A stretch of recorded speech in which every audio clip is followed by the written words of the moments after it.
I've been to the most amazing places in our province, and I've met the most amazing people. And through it all, I like to think that, I'm still Stephanie, you know?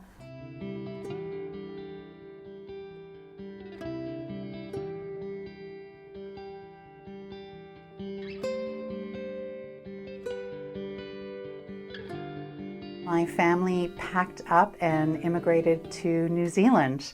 And I always say when I was 14, 1978. I can't seem to say it any other way. So I whipped through high school in New Zealand, and I ended up going to teachers college when I was 16 years old. After I graduated and started working in the system, it was a unionized childcare system. So I kind of became a bit of an activist in New Zealand before I came back to Canada. As you can imagine, I was very surprised and actually really shocked that I had come from a system of organized, publicly funded preschool that was available to any child who wanted it, any family who wanted it, regardless of socioeconomic status. And I came to a system where it was parent fee funded, so you had to be able to afford to put your child in childcare. I thought, well, that's not fair. There's, the years from 0 to 6 are fundamentally the most important in a child's development. And so for me, fairness means respect. It means equity. It means, inclusion. And so I became a shop steward with the Children's Services Employees Union. And then when we merged, I became a shop steward with the BCGEU. For me, the GEU was an organization that really reflected my values, those values of fairness, respect, equity, inclusion. And so it felt like coming home. But one of the things that I heard from members as an activist member myself was they didn't really feel like their union was relevant to them.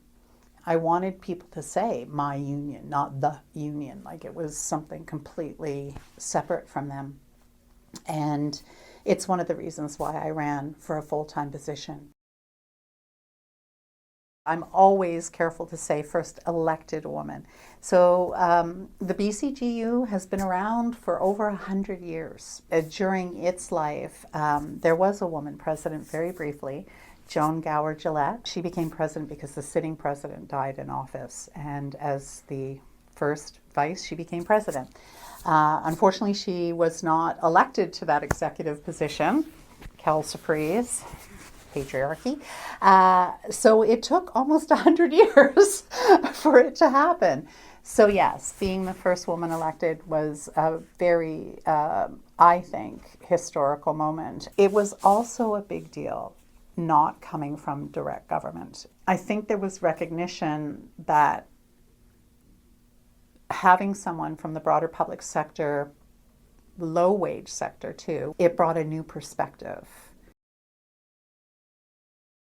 And so I did that. I went to all 12 areas, just really trying to, again, put a face to the union, that it is workers, that I am a worker activist. Yes, I've taken on this leadership role. However, I'm a worker. And so I want to hear from you as a worker where you want to see your union going. Those kinds of conversations inform what we do as a union to really try and improve working conditions, make your communities stronger, healthier, more inclusive, and really ultimately let's change the world.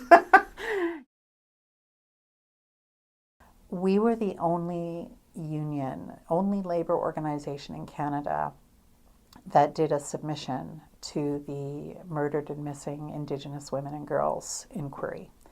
We built this submission with our members. because I'm president, I was the official spokesperson and went to Ottawa to do that presentation. There were a number of women who were there who were providing support for families who were testifying and for others. And I think 5 out of 6 of them were BCGEU members. And they ended up being with me while I did that presentation. And sorry, I always get verklempt when I think about it because it was just so powerful.